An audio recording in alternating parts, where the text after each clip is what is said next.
ఇకపోతే మీ సొంత చెల్లె కేటీఆర్ గారు కర్మ రిటర్న్స్ అని ఆమె ట్వీట్ పెట్టింది. అంటే కర్మ రిటర్న్స్ అంటే ఏంది?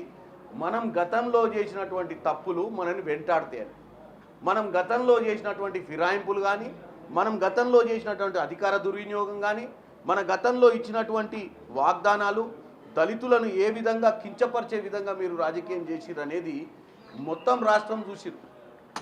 ఈరోజు కూడా ప్రసాద్ కుమార్ గారు దళితుడనే కదా మీకు అవహేళన. కాబట్టి నేను ఒక్కటే చెప్తున్నా, మీరు దయచేసి ఒక అపోజిషన్ పార్టీ అంటే ఏదైనా సబ్జెక్ట్ తీసుకుంటే మీ గురించి మీరు మీ గతం గురించి ఆలోచించండి. మీరు ఫస్ట్ టైం రూలింగ్లకు వచ్చినప్పుడు మీరు చేసినట్టు ఎవడు చేయలే. పోనీ మీరు ఎప్పుడు రూలింగ్లో లేకపోతే ఏముచ్చటని చెప్పొచ్చు.